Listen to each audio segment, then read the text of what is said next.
వల్ల తండ్రి, మహోన్నతులైన దేవ,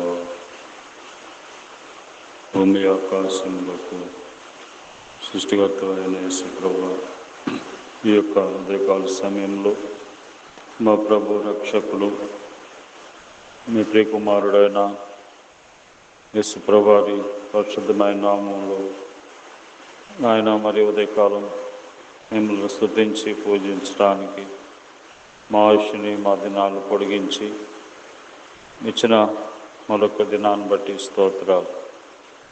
ఈ ఉదయకాల సమయంలో ఆయన మీరు మాకు ఇచ్చిన రక్షణ, మీరు మమ్మల్ని సృష్టించిన విధానం బట్టి, మమ్మల్ని రక్షించిన విధానాన్ని బట్టి మా పాపాలు క్షమించి పాపం నుంచి విడిపించిన దాన్ని బట్టి మేము స్తుతించి ఆరాధిస్తున్నాం. ఎంతోమందికి లేని గొప్ప భాగ్యం మాకు ఇచ్చినందుకు స్తోత్రాలు.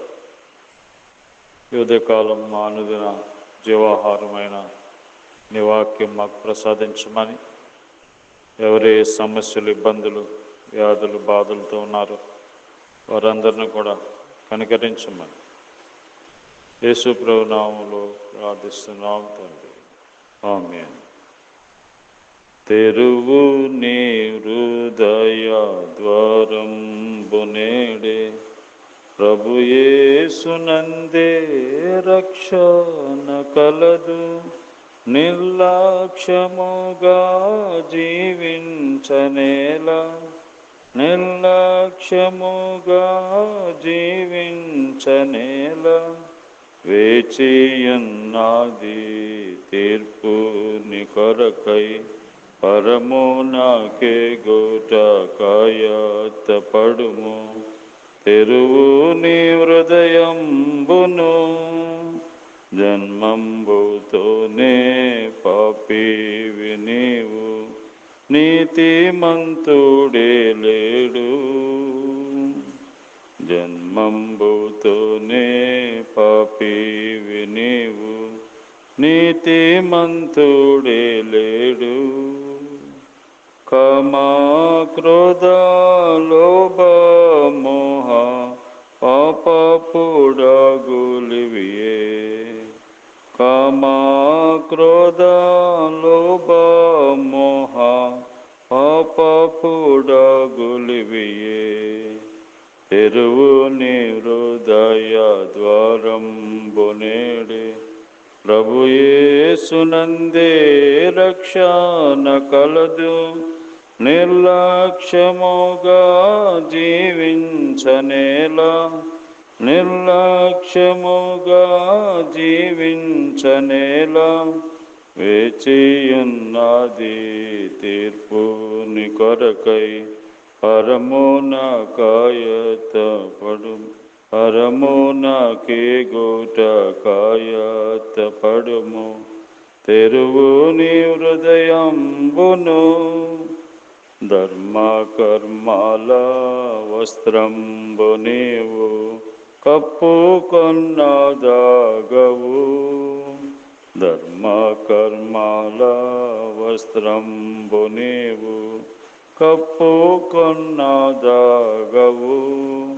నీ పాపము కడిగి నీతిగా తీర్చే ఔషధంబేమీ లేదు. నీ పాపము కడిగి నీతిగా తీర్చే ఔషధంబేమీ లేదు.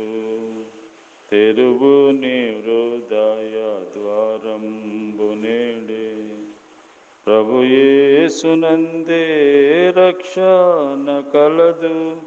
నిర్లక్ష్యముగా జీవించనేలా, నిర్లక్ష్యముగా జీవించనేలా, వేచియున్నది తీర్పు ని కొరకై, పరమునకే గోట కాయత్తపడుము. తెరువు నీ హృదయంబును. దేవుని పరిశుద్ధ గ్రంథమైన బైబిల్ నుండి ఈ దినము దేవుడు మన కొరకు సిద్ధపరిచిన వాక్య భాగము యెషయా గ్రంథము 58వ అధ్యాయం. 8వ వచనము, యెహోవా మహిమ నీ సైన్యపు వెనుకటి భాగమును కావలి కాయును. యెహోవా మహిమ నీ సైన్యపు వెనుకటి భాగమును కావలి కాయును. దేవుడు తన ప్రజల వైపు, తన ప్రజల చుట్టూ ఆయన మహిమ ఉన్నప్పుడు వారికి ఎంత భద్రత ఉంది, ఎంత సంరక్షణ ఉంది అనేటువంటి విషయాన్ని తెలియజేస్తున్నాడు. దేవుని మహిమ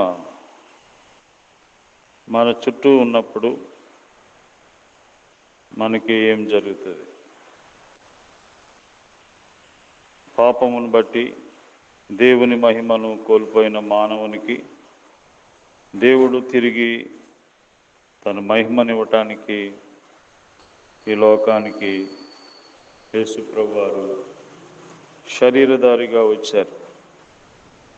పాపాన్ని బట్టి కోల్పోయిన మహిమ, నిత్య జీవము, దేవునితో ఉండే భాగ్యము,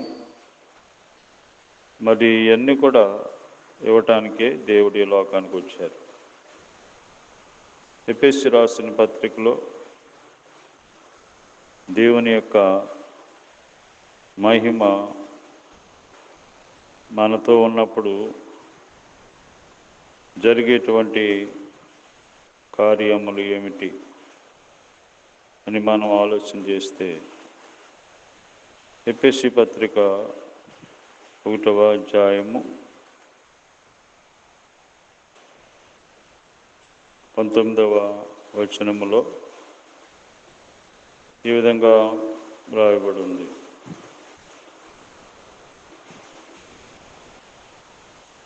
ఆయన క్రీస్తునందు వినియోగపరిచిన బలాతిశయమును బట్టి విశ్వసించు మన యందు ఆయన చూపుచున్న తన శక్తి యొక్క పరిమితమైన మహత్యమెట్టిదో మీరు తెలుసుకొనవలెనని మన ప్రభు అయిన యేసుక్రీస్తు యొక్క తండ్రి అయిన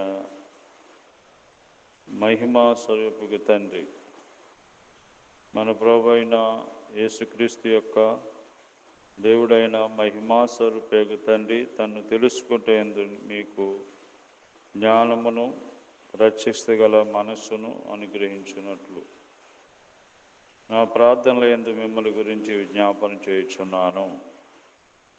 మహిమ స్వరూపేగు దేవుని యొక్క మహిమ మనతో ఉన్నప్పుడు దేవుణ్ణి తెలుసుకునేటువంటి జ్ఞానమును దేవుడు మనకిస్తాడు.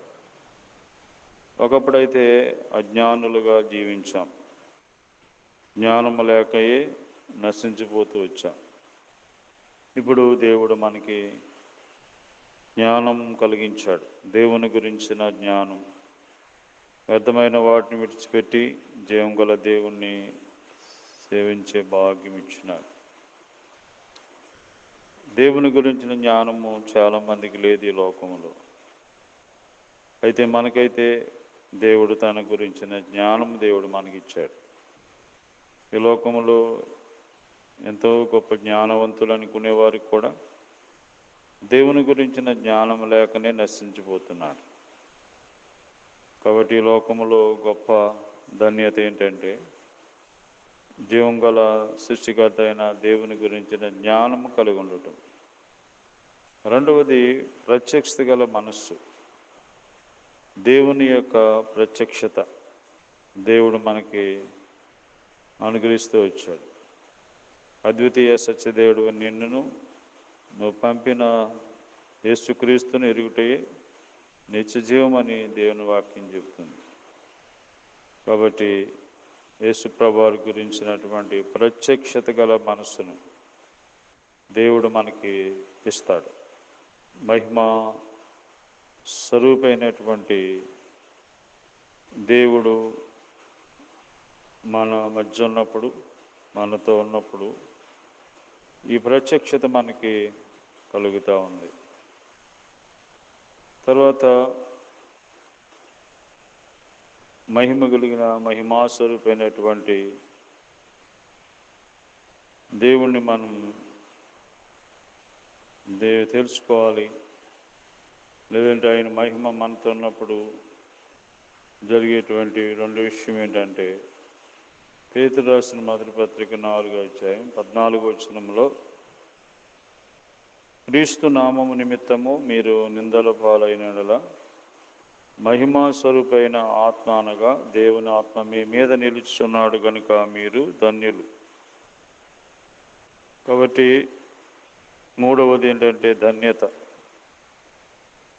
దేవుడు ఆయన నిమిత్తమై నిందల పాలైన యెడల మహిమా స్వరూపైన ఆత్మ అనగా దేవుని ఆత్మ మీ మీద నిలుచున్నాడు కనుక మీరు ధన్యులు. యేసు ప్రభువుని నమ్ముకున్నందుకు, జీవం గల దేవుణ్ణి సేవిస్తున్నందుకు ఎన్నో నిందలు వస్తాయి, అవమానాలు వస్తాయి. ఇవన్నీ వచ్చినప్పుడు మనము ధన్యులు. నా నామము నిమిత్తము మీరు అనేకులు మిమ్మల్ని హింసిస్తారు, దూషిస్తారు. నా నామము నిమిత్తము అందరి చేత ద్వేషించబడతారు అని ప్రభు ముందుగానే చెప్పారు.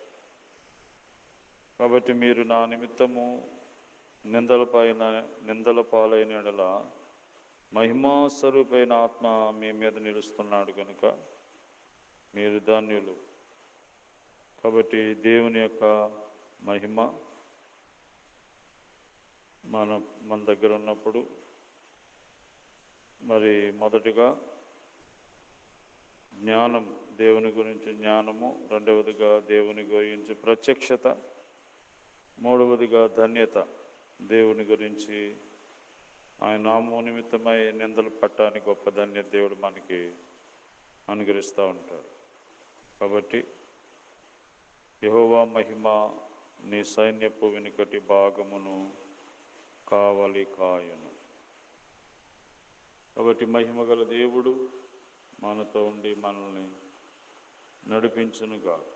ప్రేమగల ప్రభువా, దయగల తండ్రి, మహిమ స్వరూపైనటువంటి దేవుడవు మాతో ఉన్నప్పుడు మరి మేము జ్ఞానము కలిగి ఉంటాం, ప్రత్యక్షత, ధన్యత కలిగి ఉంటాం. కాబట్టి ఇవన్నీ కూడా అందరికీ కూడా దయచేయండి. మిమ్మల్ని తెలుసుకునే మనస్సు, జ్ఞానం, ప్రత్యక్షత దయచేయండి. జ్ఞాపం చేసుకోండి ప్రభా. మా దేశం, మా రాష్ట్రం, గ్రామ ప్రజలందరిని రక్షించుకోండి. మరియు వర్షాలకు ఎంతోమంది విజయవాడ ప్రాంతాన్ని కనికరించండి. వర్షాలు, వరదలకు ఎంతోమంది ఇబ్బందులు పడుతున్నారు. నాయన, ఉండటానికి ఇల్లు లేక, తినటానికి ఆహారం లేక, నిశ్చితమైతే మరి పరిస్థితులన్నీ అనుకూలపరచండి.